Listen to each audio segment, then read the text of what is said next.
வணக்கம். இன்றைக்கி நம்ம பார்க்க போகிற சமையல் ஒரு அருமையான வேர்க்கடலை புதினா சட்னி எப்படி செய்யலாங்கிறத பார்க்கலாம். இட்லி, தோசை, ஊத்தப்பம் எல்லாத்துக்குமே ரொம்ப பிரமாதமாக இருக்கும்.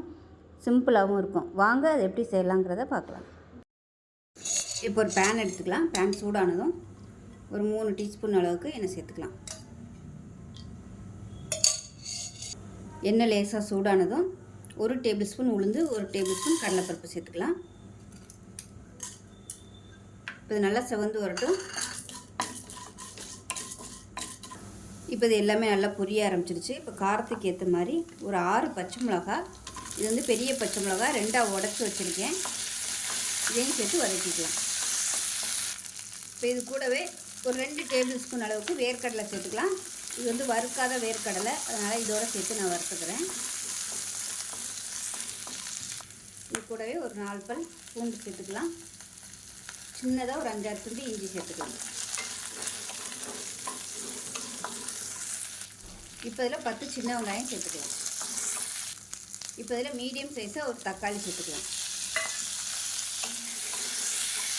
இப்போ பாருங்கள், வெங்காயம், பச்சை மிளகாய் எல்லாமே நல்லா வதங்கிடுச்சு. காரம் அதிகம் பிடிக்கும்னா இன்னும் கூட நீங்கள் 2 பச்சை மிளகாய் சேர்த்துக்கலாம். இப்போ இதில் வந்து நல்லா ஒரு கை அளவுக்கு புதினா, அது கூட கொஞ்சம் கொத்தமல்லி இலையும் சேர்த்துருக்கேன். வெறும் புதினா மட்டும் சேர்த்தோம்னா கசப்பு தன்மை வரும். அதனால் ரெண்டுமே கொஞ்சம் கலந்து சேர்த்துக்கோங்க. இப்போ லேசாக வதக்குனா போதும், ரொம்ப வதக்கணும்னு அவசியம் இல்லை. இப்போ இந்த அளவுக்கு வதங்கினா போதும். இப்போ இதில் 2 டேபிள் ஸ்பூன் பொட்டுக்கடலை சேர்த்துக்கலாம். இதுக்கு பதிலாக நீங்கள் தேங்காய் சேர்த்துக்கோங்க. நான் தேங்காய்க்கு பதிலாக பொட்டுக்கடலை சேர்த்துருக்கேன். இப்போ இது ரெண்டுமே சேர்க்காமையும் பண்ணலாம், அது ஒரு டேஸ்ட்டில் இருக்கும். தேங்காய் பொட்டுக்கடலை சேர்த்திங்கன்னா கொஞ்சம் அளவு கூட வரும், அதுக்காக சேர்க்குறது. அவ்வளோதான், இப்போ அமர்த்திடலாம்.